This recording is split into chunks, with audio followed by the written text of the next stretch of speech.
Hello everyone again. Wanted to hit you up with another video. I know you didn't think we were just going to do one video for today. No. There is way too much bullish news on Ethereum and Bitcoin to just do one. So I decided to break them up and we're going to do two videos. Chipotle is giving away $100,000 in Bitcoin. That's right. Chipotle. $100,000 they're giving away in Bitcoin. Chipotle is jumping onto the Bitcoin craze. They're not really actually giving out $100,000 worth of burritos, but what they are doing is they're giving away $100,000 worth of Bitcoin on Thursday to celebrate National Burrito Day. That's pretty cool. The contest marks the first time a U.S. restaurant has ever given away Bitcoin, according to Chipotle. In order to win, what you'll need to do is on Thursday, the website burritosorbitcoin.com will be launching, and visitors will need to try and guess a valid 6-digit code. You're only going to get about 10 tries, so definitely make sure that they're good guesses, which runs from about noon till 9 p.m. Again, that's Thursday. So in total, 53 people could actually win Bitcoin. 50 fans will win $500 in the cryptocurrency, and 3 are going to win $25,000, and 10,000 fans are obviously going to win a burrito. So if you're feeling kind of hungry on Thursday, make sure that you visit Bitcoin or Burritos or burritosorbitcoin.com launching Thursday from noon till 9 p.m. and try to guess that valid 6-digit code. Frankly, I think this is pretty cool. Obviously, this is a grasp on Chipotle's behalf to try and, gain more notoriety, more attention amongst the younger generations. And younger generations, they love Bitcoin, so I think this is a really good marketing plan to do that. Outside of this, I'm very bullish on Bitcoin. I like what we're doing in terms of price, kind of trading a bit sideways right now. And again, this is the actual perpetual contract. I actually had a long open before I went to bed last night with 10x leverage, and did pretty good on it. What do we set this at right here? We got out about right there. So a small little 2.8% return. So that's what, 28% return just on that trade. Currently going sideways, building a nice little structure. We're probably going to shoot up here.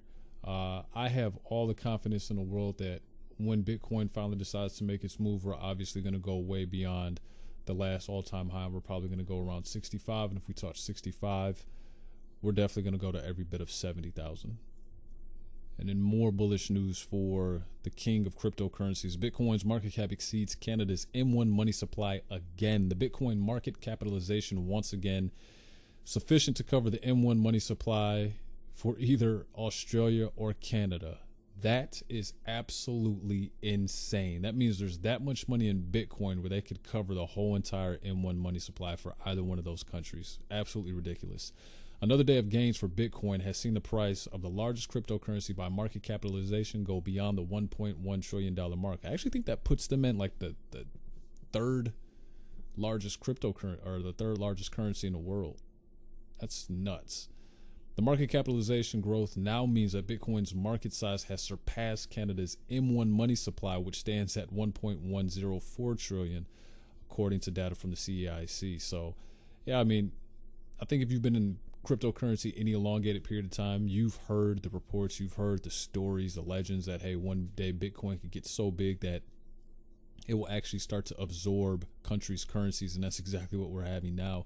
And the crazy part about it is it hasn't even gotten started yet. You're going to look up one day and Bitcoin is going to absorb retirement funds, it's going to absorb derivatives markets, real estate, precious metals, value, everything. It's going to be absolutely crazy.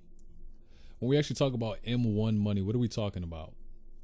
It refers to the total supply of physical currency in circulation, as well as a traveler's checks or any other forms of demand deposits held by non-banking institutions. So it's basically the money that's in circulation held between people like you and I. Bitcoin's climb to the top 10 of the global M1 money supply charts offers yet another indication of the pace of Bitcoin's growth. I'm telling you, it's absolutely nuts. The more and more I read on to this and the more I start to look at this, I really believe that, we could reach, dare I say, $250,000 Bitcoin by the end of this cycle. And I know according to some people, that's a little bit on the conservative side, but sometimes it's good to zero base. Back in November 2017, Bitcoin was only ranked 32nd in terms of narrow money supply. And now, like I said, I think it's like the third largest currency in the world. The BTC market capitalization surprising Australia and Canada's M1 money supply means that the US dollar value is very mined Bitcoin thus far, sufficient to replace the current currency circulation of either country with a few Satoshis left over. I think we kind of got that at this point. So yeah, in other words, Bitcoin is doing what Bitcoin does. It's what did that girl say in the Avengers? Taking ass kicking names. Yeah, that's what Bitcoin's doing right now. Bitcoin just Bitcoining. Next up is Bitcoin nears all-time highs. Here's why Bitcoin could reach $73,000 as the next key level to watch. I think this is a really interesting article that I wanted to touch on. The price of a Bitcoin saw a correction in the run-up to the record options expiry last Friday. We kind of knew that was going to happen. That's why we're trying to calm people down and say, hey, it's Bitcoin. It's going to dip. It's going to gain strength, and it's going to resurge. Don't worry. However, nothing happened despite some expanding massive move on the same day. The actual correction occurred before the event on the day itself. Bitcoin's price had bottomed and began to rally. The ongoing rally above 59,000 is being fueled by bullish news from Visa, PayPal, as both are getting into Bitcoin cryptocurrency payments. Yeah, I mean, I think PayPal told us this about a year ago, and I actually thought that info was baked into the price, but I guess not. Put differently, the market is very much in the middle of a bull cycle, and any correction is a blessing to traders and investors. Yes, we need sometimes for Bitcoin to cool off. There's nothing wrong with that. Just as long as we don't dip below certain key areas, we're going to be just fine. The chart above shows a critical support area between 49.5 and 51, which just tested last week. I think we tested it a few times, and it did look like on one occasion or two that we were actually going to break it. Since the support held, another higher low was made, resulting in a renowned upward momentum, which is playing out this week. Somebody forgot a K there. That's okay. The entire structure is up since September, is massively bullish. When the market broke above 12,000, I thought this was like a huge milestone. We were stuck below that 10K range for a long time, and it started to accelerate. The previous high lower was made at 42,000, which then became a critical support area to hold as Bitcoin's price did not even need such a heavy correction this time around. A recent low of 49.5, and it was brutal. People in the market were just freaking out, but it's good to see that we're at now. Total market cap looks bullish. I think it does. I agree. I think anytime that you can dip below $1 trillion and come back multiple times, that tells you that, hey, that price floor isn't as low as being below the $1.5 trillion mark. So it's definitely good to see us above that. And since the total market cap of crypto survived the correction, more upside is very likely as an all-time high regions will be tested. Well, we are ready. The Bitcoin dominance approaches this critical zone. We've been kind of in this like 60, we haven't really reached 65 in some time, but we haven't really dipped too low. It doesn't really allow alts a proper time to try and get their just desserts. There's a few projects that are popping off, but by and large, it's still, relatively ranging in a very small band. Not unlikely to happen since summer period is often favorable for altcoins. 2020 saw big rallies during this period, especially in DeFi, as investors remember the summer of 2017. Yes, we did. So we'll see if this summer is any different or if it's going to be much of the same. But like I said, as long as Bitcoin isn't really dipping too low below that 60 mark, we may just be ranging in the same spot that we're currently in now.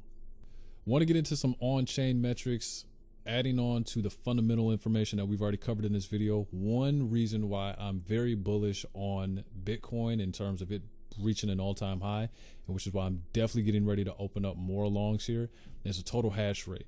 Whenever we look at hash rate with Bitcoin before in the past, whenever it spikes, that's usually a leading indicator that there is a significant amount of money that's going to follow. And here we are right now, practically sitting at an all-time high as of 2 days ago. Looking at other on-chain metrics, the balance of Bitcoin on exchanges is low and the price is high. And you see every time the supply dips, the price increases. So we've taken a pretty nasty, dip here in terms of the amount of Bitcoin that's being held on exchanges. And that price is getting ready to coil up and do its thing. So I'm excited to see where this goes in, the next 2 or 3 days. What we've been seeing is the market is having these breakout sessions in the middle of the night, like 2 o'clock, 3 o'clock in the morning, depending on where you are. I think it's cool, but it's just something, to kind of keep your eye on. I know there's been a lot of people that are saying every time I go to sleep, I try to time it, I wake up, and it makes it smooth when I'm sleeping. It's probably largely in part due to the Asia markets being up and trading. So what I would suggest is maybe going to sleep a little early, waking up a little early, and trying to be active for when those markets are trading. But I like seeing this, the number of Bitcoin on exchanges. I've talked about this a number of times on this channel. Whenever the actual number of Bitcoin on exchanges is down, that means the price is getting ready to do its thing. You've seen it time and time again. And obviously that hash rate, we love seeing a hash rate up there. It means more people are mining. It means more people are actually engaging in the blockchain, and the math equations have to be solved. So that's what I'm saying. Bitcoin to beyond 60. We're going to push the all-time high beyond 62. I'd say 65, and from 65 to 70, 72. I'm going to come back and actually do some TA here on this chart. I'm just kind of going off some of my notes that I had earlier in the week and late last week. And I'm going to post this on Twitter.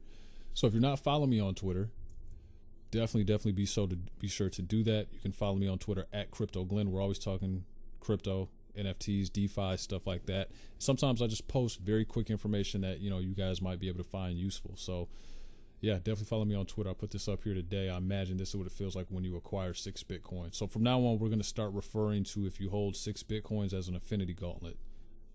I don't have my infinity gauntlet, but, it's a work in progress. What can I say? All right, got to the party a little late. So if you got 6 Bitcoins, you got an infinity gauntlet. That's all I want to cover in this video, guys. I appreciate you for tuning in. You could have been anywhere in the world, but you were here with me, and I appreciate it. I'll see you all in the next one. Peace.